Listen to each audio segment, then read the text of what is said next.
फिर आपका मैच श्रीलंका के अगेंस्ट, तो लगातार 3 दिन खेलेंगे आप। हमें डिफ़िकल्ट तो होता है अगर गेम इंटरप्ट होता है बारिश से, तो एट द मोमेंट अगर कंडीशंस अलाउ करती है क्रिकेट खेलने के लिए तो प्लेयर्स को हमेशा रेडी होना पड़ता है। बट यहाँ फिर क्योंकि बॉडी थोड़ा वार्म अप अच्छा करते हैं, फिर उसके बाद बारिश आ जाती है तो फिर बॉडी ठंडी हो जाती है, फिर उसके बाद वार्म अप करके फिर बट एट द एंड अगर आप अच्छा मैच खेल रहे हैं, अगर अच्छी बड़ी टीम के साथ खेल रहे हैं तो आप चाहते हैं कि गेम पूरा हो, और एक्साइटेड थे सारे लड़के खेलने के लिए और गेम कंप्लीट किया। Kuldeep, this year you have been bowling quite well. I think you are the highest wicket taker for Indian ODIs this year.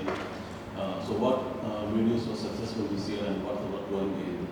I mean, nothing much. I mean, just thinking about to ball in good length and just focusing on rhythm. That is more important for me, and bit more aggressive as well. You know, hitting the stumps every time, and that's really helping me a lot. Kuldeep, अभी आप West Indies के दौरे पे थे और West Indies के farmer fast bowler Ian bishop ने एक कमेंट किया। उन्होंने कहा कि भाई मैं 5 विकेट हॉल देखे चकित नहीं हूँ, क्योंकि हाल के दिनों में मैंने उनको बहुत करीब से देखा कुलदीप को, और जो टेक्निकल एडजस्टमेंट उन्होंने किए हैं उससे काफ़ी फ़ायदा हुआ। तो उसके बारे में आप बात करेंगे, क्या टेक्निकल एडजस्टमेंट आपने किए हैं?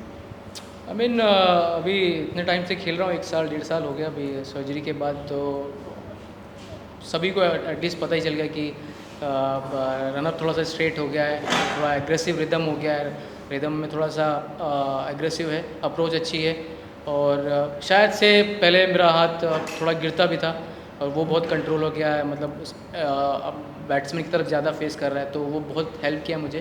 एट द सेम टाइम मैंने अपने जो भी स्पिन है, ड्रिफ्ट है, वो लूज़ नहीं किया, वो उस पर वो चीज़ गई नहीं, और शायद थोड़ा पेस बढ़ गया, इसकी वजह से वो हेल्प कर रहा है मुझे। बट एट द मोमेंट या फिर पहले काफ़ी टाइम से मैं यही सोचता हूँ कि जितना अगर लेग स्पिनर, कोई भी अगर स्पिनर होता है, अगर वो गुड लेंथ पे बॉल हिट करता रहेगा, वो कंसिस्टेंट रहेगा और चांसेस रहते हैं विकेट लेने के लिए। जब आप लेग स्पिनर होते हैं तो आप ज़्यादा से ज़्यादा लूज़ बॉल डालते हैं, अगर आप कंसिस्टेंट हो गए तो वो आपके लिए बहुत बड़ा सक्सेसफुल होने का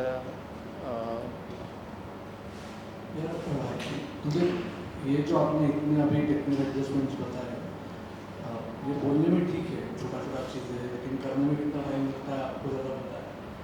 आजकल जब ऑक्सीजन होता ही नहीं है तो ये सब चीज़ें हासिल कैसे? नहीं, बिल्कुल। जब सर्जरी हुआ था उसके बाद बहुत फ्रस्ट्रेटिंग था मेरे लिए, क्योंकि 5 महीने के लिए बाहर था गेम से, और ये चीज़ ओवरनाइट नहीं हुई मेरे साथ, बहुत टाइम लगा। बहुत लोगों ने सजेस्ट भी किया, बट धीरे धीरे खुद ही को रियलाइज़ हुआ कि नहीं, अगर मैं वो चीज़ नहीं, जो मेरा जिप था, निप था, या फिर जो ड्रिफ्ट था, मैं उसको लूज़ नहीं करना चाह रहा था।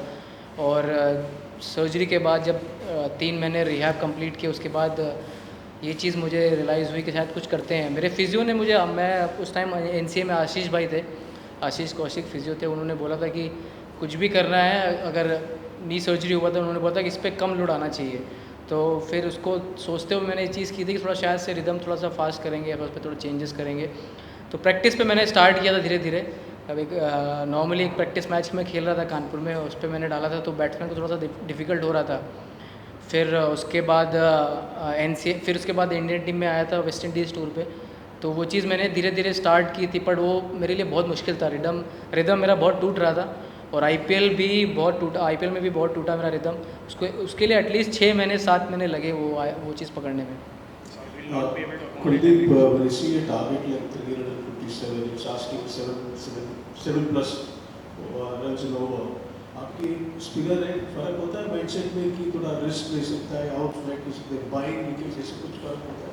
आई मीन पहले बहुत सोचता था मैं, आई मीन जब मैं नया नया आया था तो सोचता था कि जो मेरा नेचुरल है उस पर ही रखूँ, बट अभी जैसे जैसे खेलता गया हूँ तो थोड़ा एक्सपीरियंस हो गया है कि कौन सा बैट्समैन क्या खेलता है, क्या पिक कर रहा है, कैसे शॉट खेलता है, तो उसके अकॉर्डिंगली बॉल डालता हूँ। और जब टारगेट बड़ा होता है तो दिमाग में रहता है कि बैट्समैन भी ट्राई करेंगे शॉट्स के लिए, बट आप रेडी रहते हो कि हाँ वो शॉट्स के लिए ट्राई करेंगे, आपको तैयार रहना पड़ता है। बट हाँ बिल्कुल, अगर टारगेट बड़ा है तो आप हमेशा रेडी रहते हैं कि नहीं ये शॉट खेल सकता है, बड़ा शॉट, तो वो भी आपको हेल्प करता है कि आप थोड़ा सा आप बॉलिंग प्लान करके डाल सकते हैं। Kuldeep, you have been waiting in the wings to get an opportunity in the playing 11. And now that you've become the lead spinner, how much you're missing this role? You seem to be having a lot of fun. I mean, to be very honest, I'm very happy at the moment. It's been like 1.5 years. It's been amazing. I know bowling really well. Not thinking too much about the playing 11 and apart from everything. Just enjoying my bowling, and every day, every morning when I wake up, just think about okay, whenever I got the opportunity, I'll stick to what I've got, and I've been working on through the IPLs in the series as well. You know, just the length matters a lot for any spinner, and I'm just loving it at the moment. Kuldeep भाई 5 wicket लिया आपने, कहना एक dream spell था आज ये पाकिस्तान का game जितना शानदार प्रदर्शन लगा, तो कैसा लगा? नहीं, बिल्कुल अच्छा लग रहा है। आप बड़ी टीम के अगेंस्ट 5 विकेट लेते तो आपको हमेशा याद रहते हैं। कभी जब क्रिकेट बंद करूँगा, छोड़ूंगा, जब रिटायर होऊंगा तो हमेशा याद रहेगा कि पाकिस्तान के अगेंस्ट 5 विकेट भी लिए थे। तो वो बड़ी है, क्योंकि जो साइड स्पिन अच्छा खेलती है, जिनको आइडिया होता है स्पिन खेलने का सब कॉन्टिनेंट में, तो अगर उनके अगेंस्ट अच्छी परफॉर्मेंस करते हैं तो आपको बहुत मोटिवेट करता है गोइंग फॉरवर्ड। तो बहुत खुश हूँ इससे।